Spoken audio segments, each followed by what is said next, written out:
Hello good people, murisei. Maswera sei ko masera sei. Kwakadikwa muri pazuva ranhasi. Isu tiri kutafara kuri kufara. Aiwa kufara kwatiri kuita kuno kutafara ndekwekuti zvoni pane zviri kuitika kunoku. Inini haina secret tiri kuchera mvura. Udi kuita zvizokuita pandike yame. Kuserera kwandikatozoenda kudenga. Kuita setiri kutengesa mbanje. Tiri kuchera mvura kuno kutafara mabhuku. Yes. Zvichiitwa nani? Zvichiitwa nekampani inonzi iyo yeWigaTape. WigaTape ndo yakasvika kwaGutu ikadhirila bhoho kwaTobias wekwaGutu. Tobias wekwaGutu vanomuziva here? Vanondiziva because ndogara ndichitaura nekuimbira munhu wese. WigaTape drilling, solar and irrigation. Yes. Nhasi tiri pano. Saka ango ndoda kutenda nemaposta makatsveta. Alright. Mukati Mr. James Mirikonda, founder of WigaTape drilling, solar and irrigation. Papa tati vedu follow page rakanzi James Rikonda, follow page rakanzi WigaTape. Yes. Saka ivo ndo vakatiti vedu kana mukaona vanhu vari in need nemvura. Yes. Anditika munotitega. So kubudikidza neposta yamakaposta neyandakaposta kuti tichiti toda vanhu vari in need nemvura. Chaivo vari in need chaicho. Zvechokwadi sezvakaita pano patiri pana Ati anditika ndofunga tasvika tikaona situation yaAti nemasisters ake kuti vakaberekwa vari 3 havagoni kufamba vese vanofamba nemawheelchair even kuti vaende kutoilet mvura yacho kana pasina hazvibude anditika saka patakaona zvadaro ameno paposi yangosendere kana kuti yaTobias paGutu exactly ndobataona tatotegwa angosendi padai Tobias paGutu padai so tikatikana murungu kwaita dambudziko kuti afara mabhuku murungu wedu munhu waMwari ndoda kutenda Mwari nekuburikidza nekungoti pano wakaita saMr. James Rikonda murume uyu vashoma because tikutarisa kuti iyeka Boss J life yavo iri bho hapanawo zvekuti vangaze but vari kutaiwa inini life yangu haisisina basa ndakuda kutarisawo vamwe vari in need zvikuru sei vanorarama nemadisabilities kana kuti vane urwere huri serious. Kuna vamwe vane urwere hwekuti hwava urwere huri permanent asi kuchida kuti akajegeredzwawo zvinoita nani sezvakaita Ati ataura ake kuti inini ndiri pautseya namapfana vangu saka dai tawana sorry my sisters indofanira kuti vapfana because hanzvadzi yangu kandotongoti mupfana ndokuziva tirikukuziva saka zvikana vakawana mvura at least kana neni hope ndodziwanawo because vane vane mvura iri padhuze. Imagine kuti munhu agoni kufamba ari paucheya woenda kutoilet mvura yacho yekuflasha hapana. Sekunetsa kuri kutoita mvura iye zvino tikada kutarisa kunyangwe kuno kwachona mvura inotonetsa kunyangwe mumigodhi haitonatsobatike. Takachibvunza patakachibvunza Tobias wekwaGutu tanzi line rinoresa hapana chibhorani kuseri kwese uko hakuna kana imba zvayo yakambodhirilwa nekuseri saka kureva kuti nharaunda inoyi yese inotori nedambudziko remvura saka kana kuri kwokutotiwo zvayo mvura yazobudawo vanhu vanoda kutozoguma wobatsirawo nevavakidzani vavo aiwa ini ndinozvitendi aiwa ozva kuti inini ndatombobatwa nemweya wekuita sei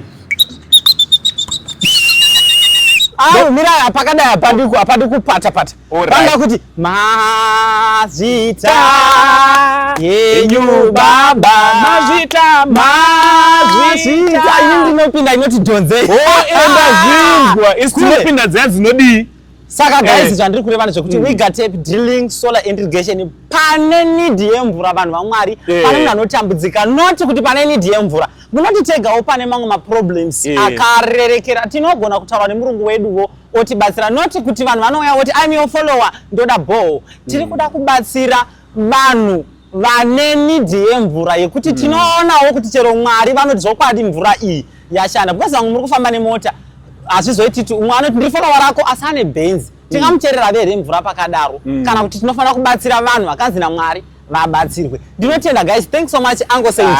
Yende tinoona zviri kuitwa. Saka usati wainda inzwai uyu muzukuru wangu kana uri kuona uri paSaint TV enda unofollowa Tobias wekwaGutu inini handidi kupasiya ipapo ndinofara kuti vanhu vese vari paSaint TV vasati vafollowa ndinoona kuti most of you makatomfollow but vashanu 10 ivavo vasati vafollow ibvai madii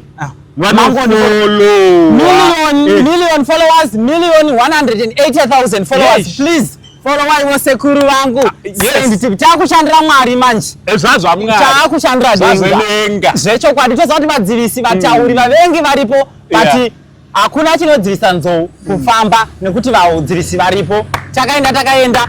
Ande Tobias Sopagutu Angozai. Ndichibhonda nhasi chiri mutauni.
Do